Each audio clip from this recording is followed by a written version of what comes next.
عليكم ورحمة الله وبركاته.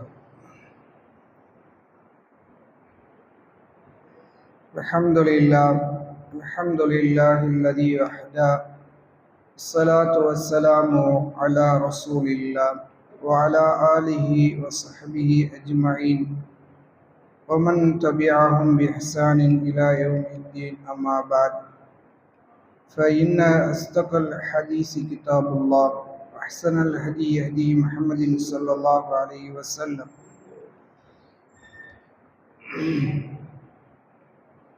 அனைத்து புகழும் புகழ்ச்சியும் அகிலங்களின் அதிபதியான அல்லாஹ் ஜல்ல ஷானஹு தஆலா ஒருவனுக்கு மட்டுமே உரித்தாக்கி, புனிதமிகு ரமலான் மாதத்தின் இரவுகளை அல்லாஹ்வுக்கு விருப்பமான தொழுகைகளில் கழித்துவிட்டு அல்லாஹ்வுடைய மார்க்கத்தை அறிந்து கொள்ள வேண்டும் என்ற நன்னோக்கோடு நாம் எல்லாம் இங்கு ஒன்று கொள்ளிருக்கிறோம். இதில் நபி ஸல்லல்லாஹு அலைஹி வஸல்லம் அவர்கள் செய்த கடைசி 10 முன்னறிவிப்புகளை பற்றி நாம் அறிவதற்காக முற்பட்டு கொண்டிருக்கிறோம். அதில் இந்த 10 அடையாளங்கள் நிறைவேறுவதற்கு அடிப்படையாக சில நிகழ்வுகள் ஏற்படும்.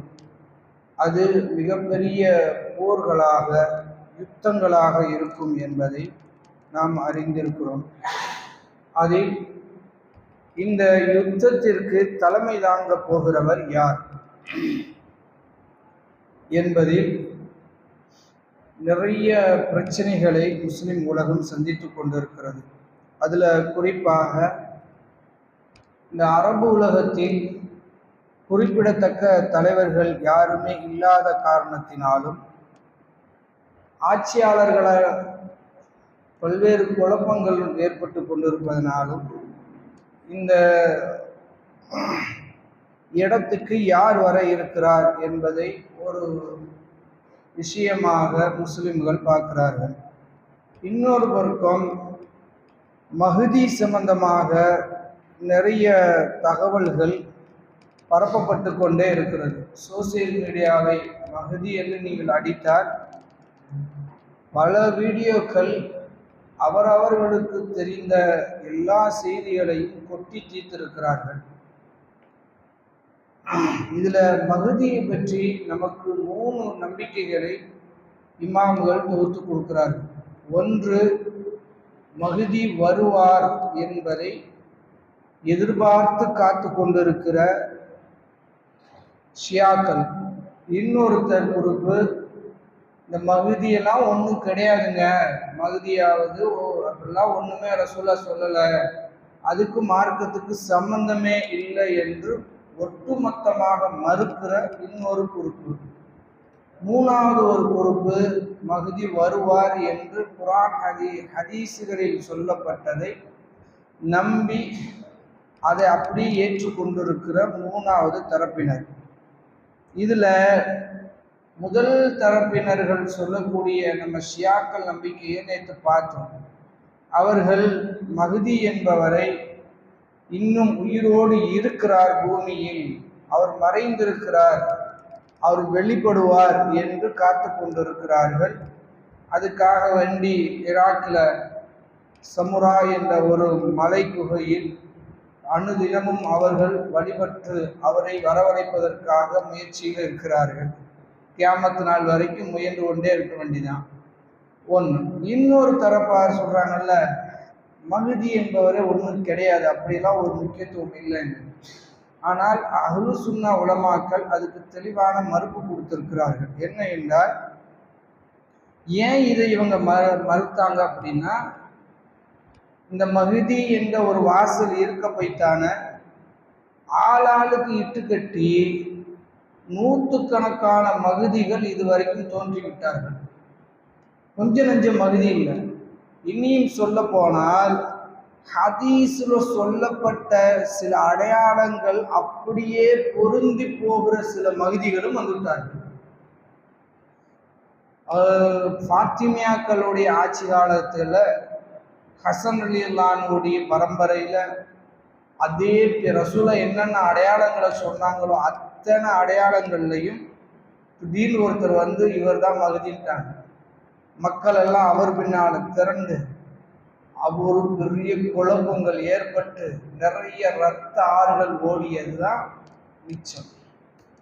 அப்ப அதனால இவங்க என்ன பண்ணிட்டாங்கடா, என்னடா இது, இந்த வாசல் இருக்க போய்த்தானே மகுதின்னுட்டு வராங்க, மகுதின்னா ஒண்ணு கிடையாதுன்னு ஒட்டு மொத்தமா இழுத்து மூடி விட்டாங்க. மூடி விட்டுது அப்படியே ஒரு பிரச்சனையே கிடையாது அப்படின்ற மாதிரி முஸ்லீம் உலகத்துக்குள்ள தேவையில்லைன்ற மாதிரி ஆக்கிட்டாங்க. இது ரொம்ப தவறானது. ஏன் சொல்றோம்னா, ஒருத்தர் தவறான ஒரு விஷயத்துக்கு வாதம் வைக்கிறார் என்பதற்காக வேண்டி அதை அடியோட பிடிங்கிடக்கூடாது. நபின்னு சில பேர் பொய்யர்கள் வந்தாங்க, அக்கா நபித்துவமே இல்லைன்றோமா? நபின்னு நிறைய பேர் இப்ப சமீபத்துல கூட மிர்சாக்குலாம் காதியானி தன்னை நபி என்று வாதிட்டான். அதுக்காக நபியே இல்லைன்றோமா? ரசூலா சொன்னாங்க 30க்கும் மேற்பட்டவர்கள் நபி என்று வாதிட்டு வருவார்கள்.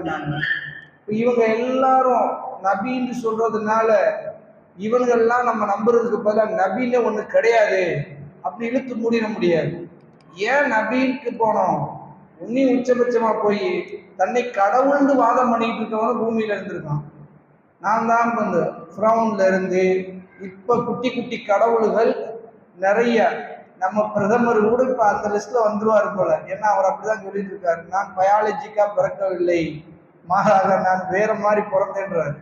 பயாலஜிக்கானா அப்பா அம்மாவுக்கு பிறக்கலையா, அவங்க அம்மா மௌத்தா இருக்கும்போது சொல்லிட்டேன், மௌத்தா போட பின்னாடி சொல்றாரு, நல்ல வேலை உயிரோட இருக்கும்போது சொல்லியிருக்கணும்.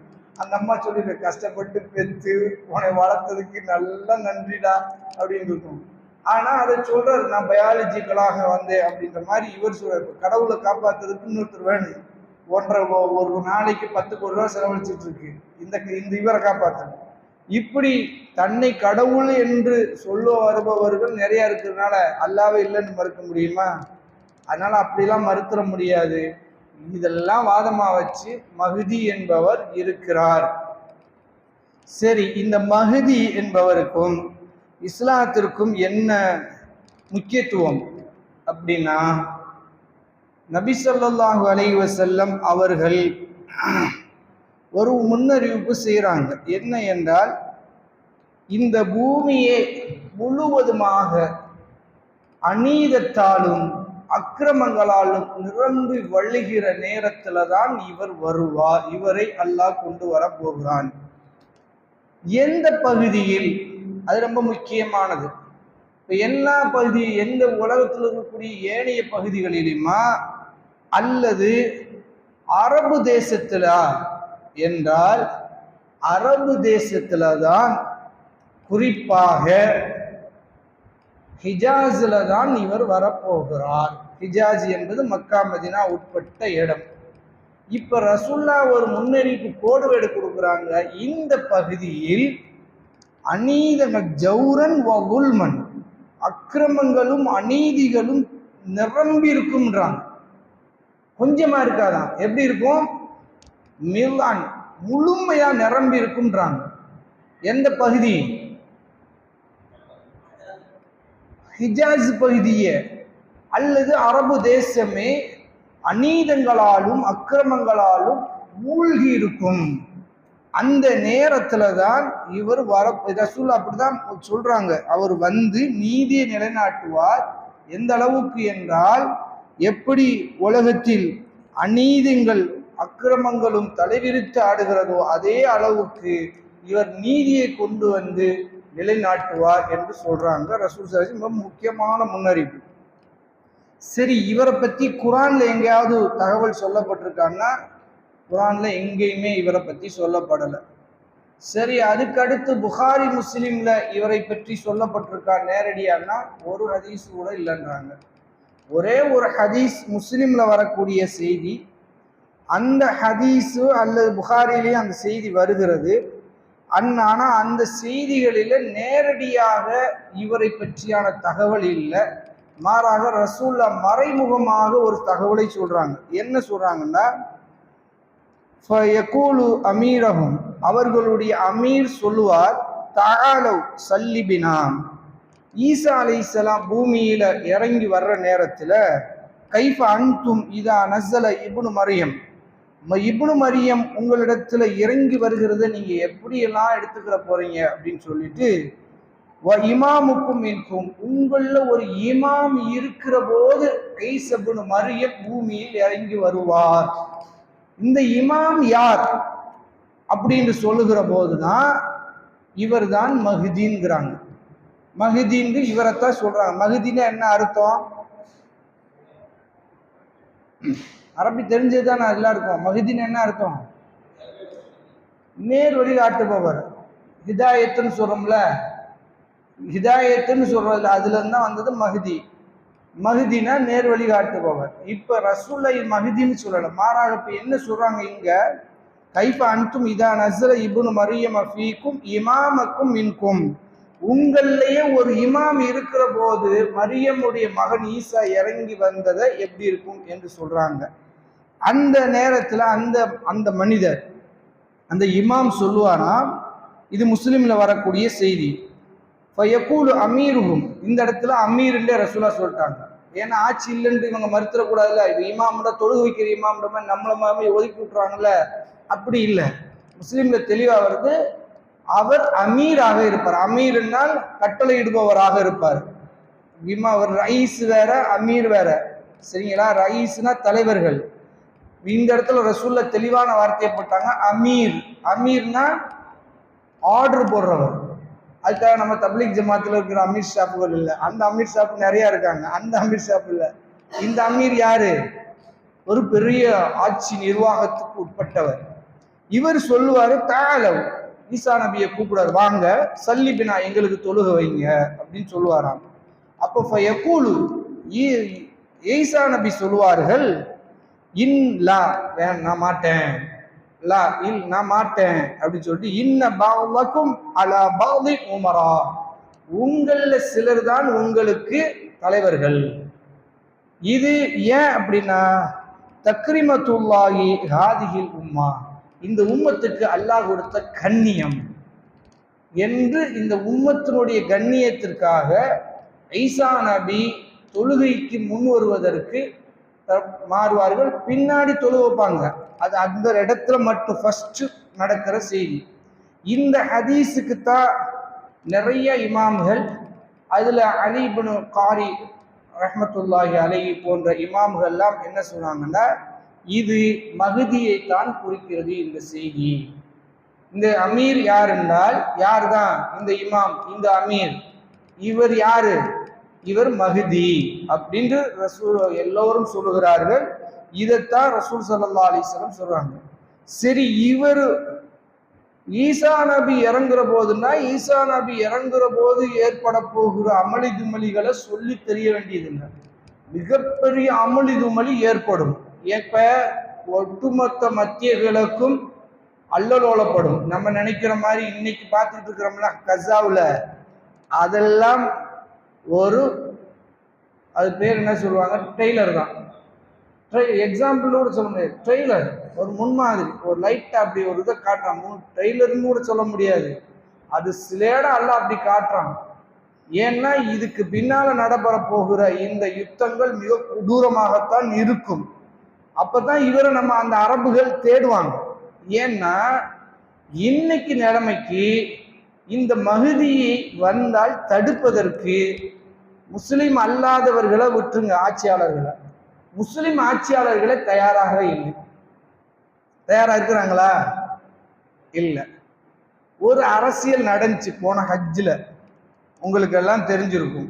ஏன்னா அந்த அரபு, குறிப்பாக ஹிஜாஸ் பகுதியை கையில் வச்சிருப்பவங்களை பற்றி ஒரு நல்லெண்ணம் இருக்கணும். ஆனால் அவங்களும் சில அரசியல் பண்ணுறாங்க. என்ன பண்ணுறாங்கன்னா, சிரியாவிலிருந்து ஒருத்தர், சிரியாவா அது என்ன நாடு, கத்தாஃபி இருந்த நாடு, கத்தாஃபி இருந்த நாடு லிபியா, லிபியாவிலிருந்து ஒருத்தர் ஹஜ்ஜுக்கு அப்ளை பண்ணிட்டாரு.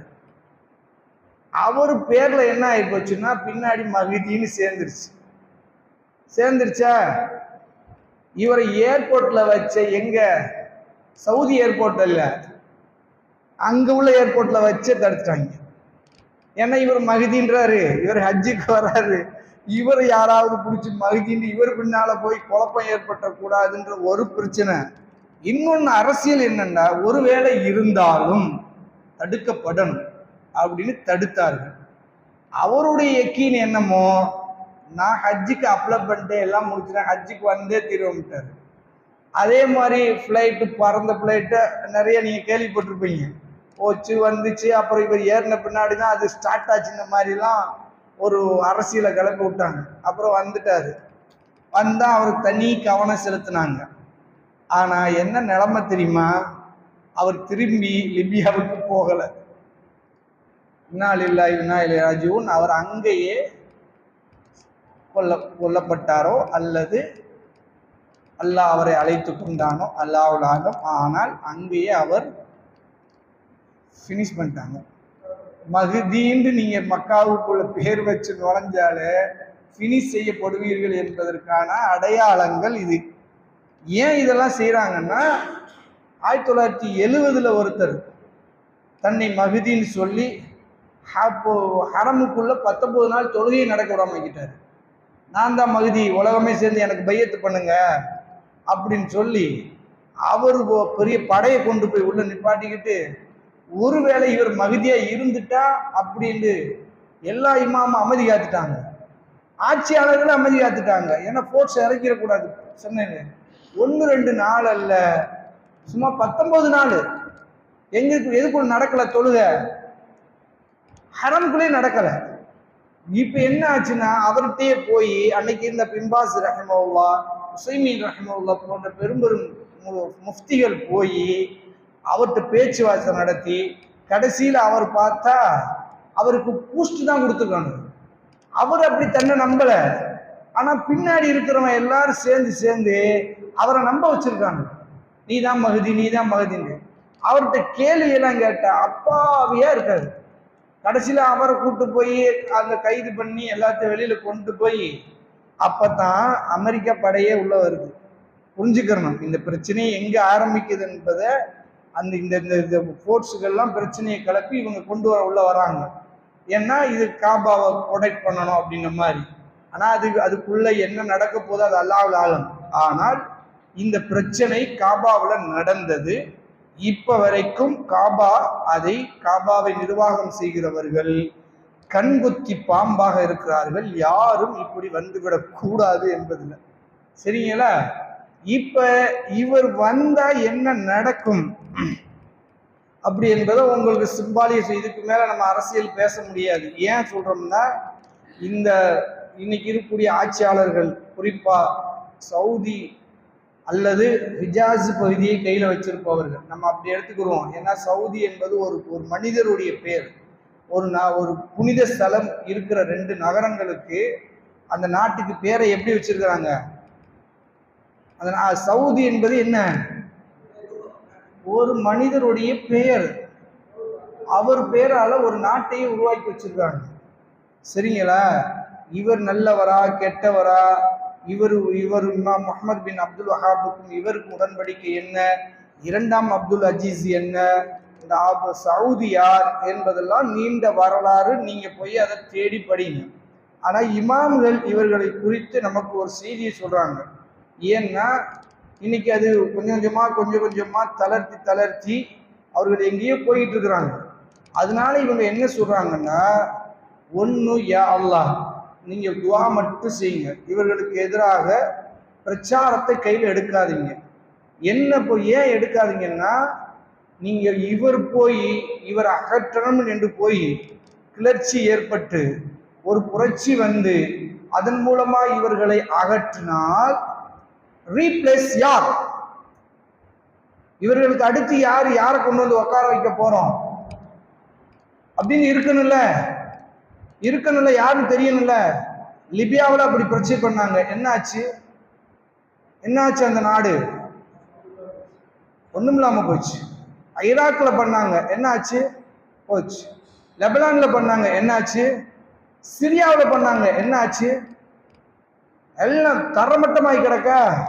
அதனால இருக்க ஆட்சியாளர்களுக்கு நீங்க ஒரு விஷயத்தை மட்டும் செய்யுங்க. என்ன என்றால், யா அல்லாஹ், இவர் கெட்டவராக இருந்தால் இவருக்கு நேர் வழிபடுத்து, இவர் உண்மையிலேயே திருந்த மாட்டார் என்று உன் விதியில இருந்தால் இவரை விட நல்ல ஆட்சியாளராக எங்களுக்கு கொண்டு வா என்று மட்டும் அல்லாஹ்விடத்துல துஆ செய்யுங்க. 2 புனித ஸ்தலமும் பாதுகாப்பாக இருந்து கொண்டு இருக்கிறது. இதுவரைக்கும் வேற என்ன பல பிரச்சனைகள் இருந்தாலும் 2 புனித ஸ்தலமும் பாதுகாப்பாக உலக முஸ்லிம்கள் அனைவரும் போய் எந்த அளவுக்கு என்றால் இவங்க ஆட்சிக்கு வந்த பின்னாடிதான் ஹஜ்ஜுக்கு போகிறவர்கள் திருட்டு பயம் இல்லாமல் வருகிறார்கள் என்ற அளவுக்கு நற்மதிப்பு ஓரளவு எல்லாம் பாதுகாத்து வச்சிருக்கிறான். ஆனா அது அப்படியே நிற்காது. நல்லா புரிஞ்சுக்கோங்க, இந்த ஆட்சி இப்படி நிற்காது. இது கொஞ்சம் கொஞ்சமா தேயும், அழிவு நிலைக்கு போகும். ஏன் ரசூல்லா சுன்னத் சொன்னது, அல்லாஹ்வுடைய சுன்னத், உயர்த்தி செல்கிற எந்த ஒன்றையும் தாழ்த்தாமல் விட மாட்டான். சரி, இப்ப இவர் என்னென்ன செய்வார் இந்த மஹ்தி? யார் இவர் அப்படின்னா, ரசூல் ஸல்லல்லாஹு அலைஹி வஸல்லம் சொல்றாங்க, இவர் முஹம்மது என்ற பெயர் உடையவர். சரி, முஹம்மதுடைய பெயரை உடையவர் ஒரு புரட்சி பண்ணார்னா, அவர் பெயரையே பயன்படுத்தாமல் எதிரிகள் அவரை எல்லா வகையிலும் சூறையாடுவதற்கு முயற்சி செய்வார்கள். உதாரணத்துக்கு, நாம இருக்கிற கொள்கை யாருடைய கொள்கை? இன்னைக்கு இருக்கிற நம்ம இருக்க கொள்கை முஹம்மது ஸல்லல்லாஹு அலைஹி வஸல்லம். சரி, முஹம்மது ஸல்லல்லாஹு அலைஹி வஸல்லத்தினுடைய கொள்கையை நமக்கு ரீப்ரஸ் பண்ணி கொடுத்தது யாரு? முஹம்மது தான். முஹம்மது பின் அப்துல் வஹாப் தான் அவர். அப்துல் வஹாபுடைய மகன் தான். அப்துல் வஹாப் ஒன்றும் பண்ணல. நல்லா புரிஞ்சுக்கணும். நம்மளுக்கு பேர் இன்னைக்கு என்ன வச்சிருக்காங்க? வஹாபிகள்னு வச்சிருக்காங்க. அப்துல் வஹாபுக்கும் நமக்கு ஏதாவது சம்பந்தம் இருக்கா? ஒரு சம்பந்தமும் இல்லை. அவர் பாவம், அவருக்கும் இந்த கொள்கைக்கு சம்பந்தம் இல்லை. ஆனா இந்த கொள்கையை தர்கா வழிபாட்டுல இருந்து தட்டு, தாயத்து, தவிடு, மௌலுது, கத்தம், ஃபாத்தியான்னு ஒரு பெரிய முசீபத்துகள்ல இருந்து நம்மளை மீட்டு கொண்டு வந்ததுக்கு அடித்தளமாக புரட்சி பண்ணவர் யாரு? முஹம்மது தானே. இப்ப நம்ம யாரு? நமக்கு என்ன சொல்லணும்? முஹம்மதியர்கள் சொல்ல வேண்டியதானே? சொல்ல மாட்டாங்க, வஹாபின்றாங்க. ஏன்டா இப்படி இந்த முகமது வந்த பின்ன புரட்சி பண்ண உடனே இவங்க வாப்பா பேரை சொல்லி விட்டுற கூடாதுல்ல. அதனால அல்லாஹ் என்ற ரசூல் ஸல்லல்லாஹு சொல்றாங்க, இவருடைய வாப்பா பேரு ஏவாப்பா பேரு தான். அங்கேயும் எல்லாம் ட்விஸ்ட் வைக்கிறான். நீ வேற எந்த பேரையும் யூஸ் பண்ணிடக்கூடாது. நீ என்ன சொல்லலாம்? இப்னு அப்துல்லாங்கலாம், அப்துல்லாவுடைய மகன் சொல்லலாம். அப்துல்லாவுடைய மகன் நான் தான், ரசூலா தான். இவரும் ரசூலா, இவரும் முகமது தான். அப்ப இவருடைய பெயரும் முஹம்மது ஸல்லல்லாஹு அலைஹி வஸல்லம் பெயரும் ஒரே பேர். சில பேர் அஹமதுன்றாங்க. அஹமதுனா இல்ல, முஹம்மது தான். தெளிவா புரிஞ்சுக்கணும். அஹமது கிடையாது. அஹமது குரான்ல வருது, ஆனா அஹமது கிடையாது, முஹம்மது. சரி, இவர் முஹம்மது. இவருடைய வாப்பா பேர் என்ன? அப்துல்லா. அம்மா பேர் என்ன? ஆமினா. அல்லாஹ் அப்படியே கொண்டு வரான். அம்மா பேரு என்னதான்? அதே பேரு. சரி, ரைட்டு. இவர் யாருடைய பரம்பரையில வருவார்? ஃபாத்திமா ரலியல்லாஹு அன்ஹா அவங்க வழியில வந்த ஹசன் ரலியல்லாஹு அன்ஹுடைய சந்ததி தான் இவர். ஹுசைன் ரலியல்லாஹு அன்ஹு கிடையாது. இவர் யாரு? ஹசன் ரலியல்லாஹு அன்ஹுடைய சந்ததியினுடைய வழியில் ஃபாத்திமா ரலியல்லாஹு அன்ஹா, அப்புறம் நபி ஸல்லல்லாஹு அலைஹி வஸல்லம், இவர் இந்த குடும்பத்திலிருந்து தான் வருவார். சரி, இந்த முஹம்மது மஹ்தியாக ஆக்கப்படுவாரா அல்லது அவரே ஆகிவிடுவாரா? புரியல. இங்கதான் ட்விஸ்டே இருக்கு. இந்த மஹ்தி தன்னை மஹ்தி என்று சொல்லவே மாட்டார். இவருக்கும் தான் மஹ்தி என்று தெரியாது. நான் தான் மஹ்தி ஆக போறேன்னு இவருக்கும் தெரியாது. இவரும் நான் மஹ்தி ஆனு ஆசைவும் பட மாட்டார், முன்னறிவிப்பும் செய்ய மாட்டார். வந்து என்ன செக் பண்ணுங்க என்று மக்களுக்கு அழைப்பும் கொடுக்க மாட்டார். இவர் என்ன ஒரு இது வருதுன்னா, இவரை மக்களால் ஒரே இரவில் தேர்ந்தெடுக்கப்படுவார்கள் என்ற செய்தி பலவீனமானது. இவரை பற்றி சரியான ஹதீஸ்கள் கொஞ்சம் தான் இருக்கு, பலவீனமான செய்திகள். மீனாவுக்கும் அக்கபாவுக்கும் இடையில, ஹஜ்ரல் அஸ்வத்துக்கும் ருக்குல் யமானுக்கு இடையில இவர் பையத்து செய்யப்படுவார் அப்படின்ற செய்தி பலவீனமான செய்தி. ஆனால் என்ன சொல்றாங்கன்னா, இவரை மக்கள் தான் முடிவு செய்வார்கள் தலைவராக. இவர் இந்த தலைவருக்கு வருவதற்கு தயங்குவார், பயப்படுவார். இவர் வந்துருச்சு அப்படின்னு மாறாரு. இவர் என்ன செய்வாரு? பயப்படுவார். ரெண்டாவது தயங்குவார். இவ்வளவு பெரிய பொறுப்பை என்னால் ஏத்துக்கிறோம் இயலாது. ஆனால் இவரிடத்துலதான் ஒப்படைக்கப்படும். இவர் எத்தனை வருஷம் வாழ்வார்? அந்த ஹிஜாஸினுடைய ஆட்சி கட்ட ஒப்படைக்கப்படும். இவர் எங்கிருந்து வருவார், எங்க ஷாம்ல இருந்து வருவார் என்ற செய்திகள் ஹசன் தரத்துல உள்ளது என்று அதை சில இமாம்கள் சரி காண்கிறாங்க, சில இமாம்கள் இல்லைன்றாங்க. எது எப்படியோ, ஏன்னா 3 விதமா இருக்கு, 4 விதமா இருக்கு இவரை பற்றி ஹதீஸ். ஒன்னு சஹீஹானது, இன்னொன்னு ஹசன் தரத்துல உள்ளது, இன்னொன்னு பலவீனமானது, இன்னொன்னு இட்டுக்கட்டப்பட்டது. இட்டுக்கட்டப்பட்டது தான் நிறைய பரவி இருக்கு. அதனால இவருக்கு 2 விஷயத்துல நம்ம ஏத்துக்கிற முடியாது. ஹசன் தரத்துல உள்ளதுல சில இமாம்கள் ஓகேன்றாங்க, சில இமாம்கள் மறுக்கிறாங்க. ஆனால் இவர் ஷாம்ல இருந்து தான் வருவார்ன்றாங்க. ஆனா எங்க இருந்து இவர் உம்ராவுக்கு வருவார், ஹஜ்ஜுக்கு வருவார்? உம்ராவுக்கு ஹஜ்ஜுக்கு வருவார்னா மதீனாவில இருந்து தான் வருவார். அது போக இவருக்கு படைகளாக கருப்பு கொடி ஏந்தி ஒரு படை எங்கிருந்து வரும்? எங்கிருந்து வரும்ன்றாங்க ரசூலா?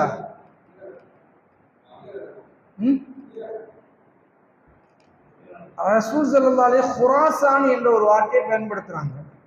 குராசானிலிருந்து கருப்பு கொடி ஏந்திய ஒரு படை இவருக்கு பக்கபலமா வரும் என்று ஹசன் தரத்தில் உள்ள ஹதீஸ். நல்லா புரிஞ்சுக்கணும், இது சரியான ஹதீஸ் இல்லை, அதுக்கு அடுத்த தரத்தில் உள்ளது.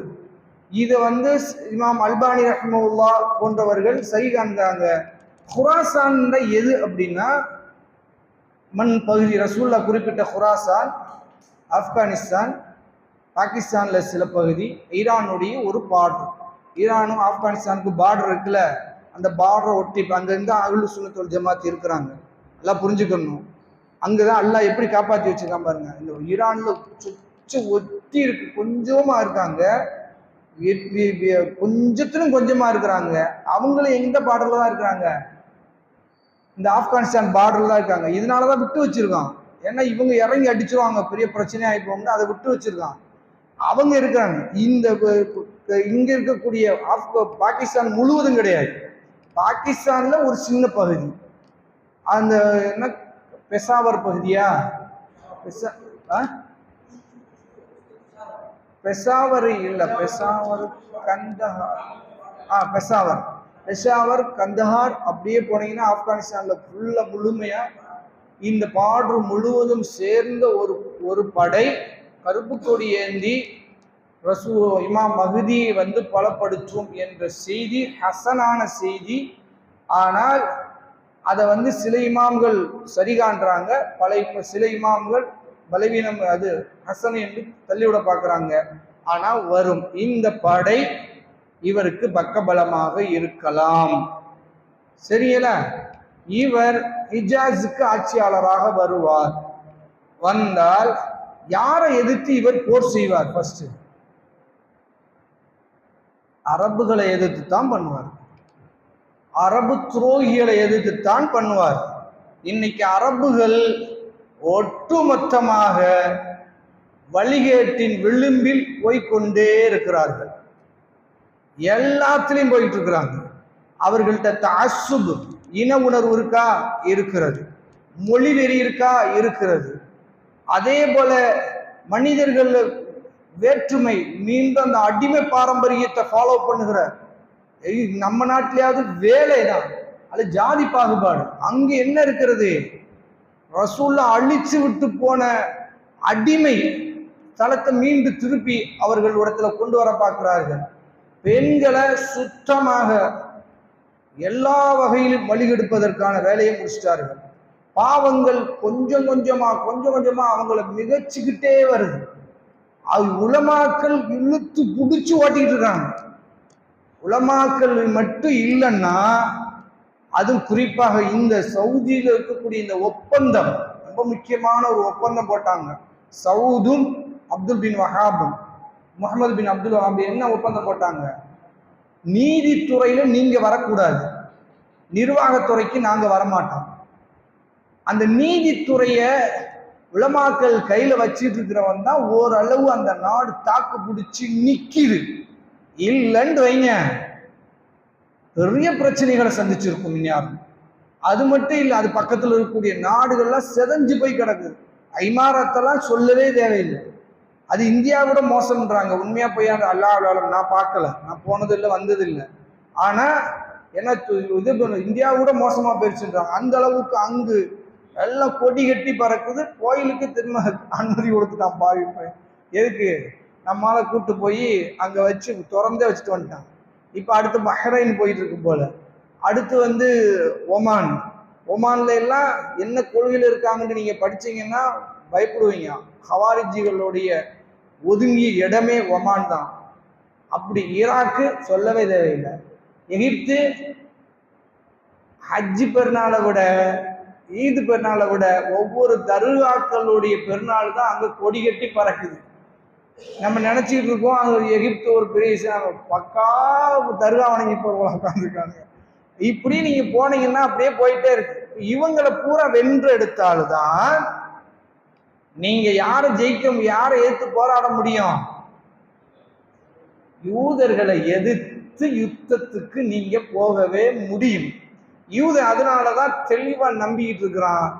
எப்ப முஸ்லிம்களாக மாறுகிறார்களோ, குறிப்பா அரபுகள் முஸ்லிம்களாக மாறுகிறார்களோ, அப்பொழுது நாம் தோற்க ஆரம்பிப்போம். அது வரைக்கும் நம்மளை ஜெயிக்கவே இயலாது என்ற நம்பிக்கையில் அவர்கள் காய் நடத்தி கொண்டிருக்கிறார்கள். இதுக்கு இந்த படையில தான் 3 வகையான முஸ்லிம்கள் நம்ம சொன்னோம்ல, அவர்கள் இருப்பார்கள். எதை அடிப்படையா வச்சு சொல்றோம்னா, ஒரு ஹதீஸ் வருகிறது, அதை அடிப்படையா வச்சுதான் நம்ம சொல்றோம். இவருடைய படையில இவர் மஹ்தியாகத்தான் இருப்பார் என்று நம்ம சொல்வதற்கு இல்லை. ஆனால் இவர் மஹ்தியாக இருந்தால் அவர் படையில 3 விதமான முஸ்லிம்கள் இருப்பார்கள்.